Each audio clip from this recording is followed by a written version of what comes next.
it was mostly out of need.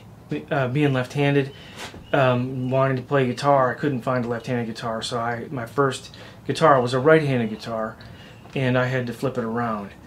I didn't even hesitate to do that, and I found that I really enjoyed making the modification on the guitar. So as I progressed with, as a player, I wanted to pursue better instruments, and I always came across the same problem where it was difficult for me to find what I wanted left-handed. So I would buy what I could afford, knowing that I was going to make the modification and not getting any of my money back. A lot of people will buy and sell their instruments, so I would go into it prepared, knowing that I was going to completely modify it. So eventually I got to the point where I knew exactly what it was that I wanted, and hunted down somebody that did make custom guitars, and I spoke with him probably for about 10 minutes, 20 minutes maybe, and he was just like, "You need to come on board. You know what you want? Let's get started." So I did that for about 5 years, and it just progressed until I was doing my own thing.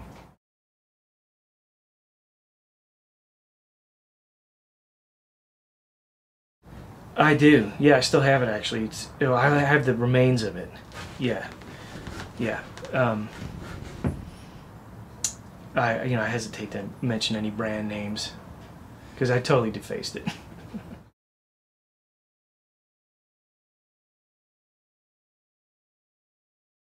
Yeah, he's known for having playing the guitar upside down, and Stevie Ray Vaughan wanted to emulate that too slightly and make his guitar look like it was left-handed, or he had some left-handed thing. So it evolved. There was actually a specific sound that it produced playing a right-handed guitar left-handed.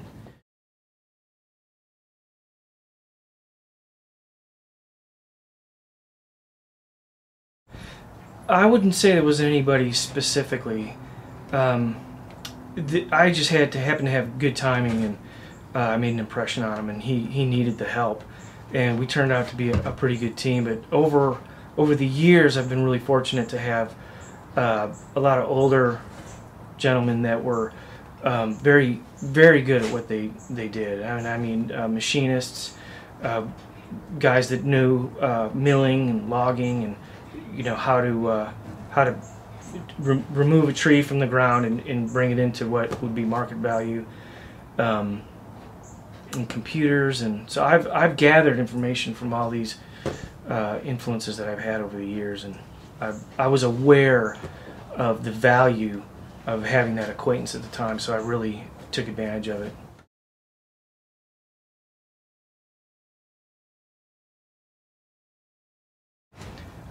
Not by myself, but I've witnessed it or contributed to it.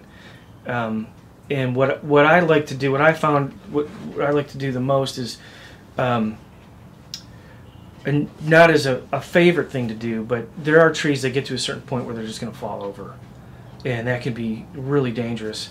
So there are times where you these lumberjacks, you have to go out and remove trees that just out of safety, not because they're trying to get the dollar value from them.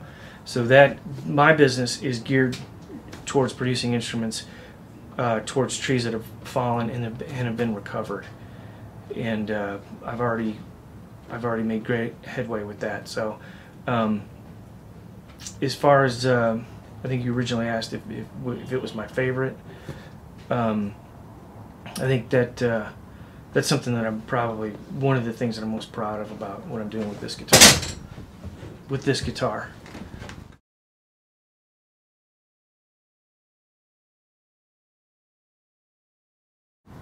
I do with guitars. There's a variety of woods that are used, and most of them have to do with sound quality. But there's also issues such as weight, availability, expense, but the most common wood is hard maple and mahogany. Hard maple is usually for the top layer of the guitar and the neck, and my guitar necks are hard maple. The fretboards are hard maple, and the centerpiece through the body is hard maple. So I really wanted to use as much of it as I could without making it too heavy, and that's pretty much how this guitar evolved. Now what I'm using in addition to hard maple is Spanish cedar because it's so readily available, and I just like the way it looks. It's easy to work with, and I can recycle the scraps because the wood itself is it's just it's a good looking wood. It has a nice scent to it, and it can just serve many purposes.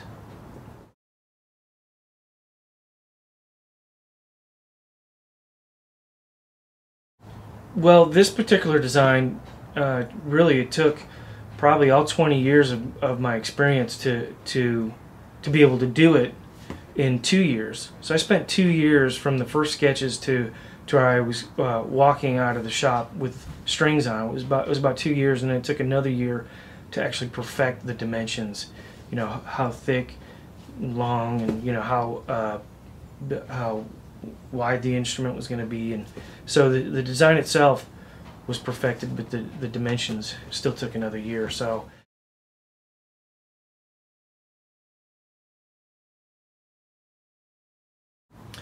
It is very unique. Thank you. The idea for me was to take a solid body guitar and have a very ergonomic, really take the approach of the fact that it's not only has to be musical, but it's going to be played for countless hours, and it has to be comfortable. And what I wanted to do is somehow make a hybrid of the Gibson 335 and the Gibson Les Paul. Now, Les Paul is known that as the first solid body instrument, and it hasn't changed hardly at all since the first one came out. I mean, there's different values and different details that have gone into it. And you mentioned weight. Now the custom shop is making the Les Pauls with hollowed out chambers. Now this guitar has a chamber in it, but it's not anything that's hollowed out. It's not like I took a design and then went back and then punched some holes in it and then put it back together. This guitar is built around the idea of the neck and the bridge sitting in the same plane, and then everything that's underneath the strings is absent except for where the neck and the bridge meet. And that's how I ended up with the center chamber here. And it allows it to produce more of a it has the sustain that the Les Paul is known for, but it has a little bit more of a woof or a honk, if you will, like that a jazz guitar has, a hollow body or a semi-hollow. And the fact that it's in an assembly of pieces rather than a block of wood that's been cut out or carved into allows me to manipulate and mix and match and homogenize any type of material. In most cases it's going to be wood, so it opens up a wide variety of creative ideas for sound and visual, and also weight and balance and ergonomics and so forth. So it really, I think it's really just it's really going to break through as far as all the things that can be done, and that's part of the service that I want to provide, is work with the customer and say, like, well, here's what we have to work with. You can just decide what you want this to be made out of, this kind of wood, so on and so forth.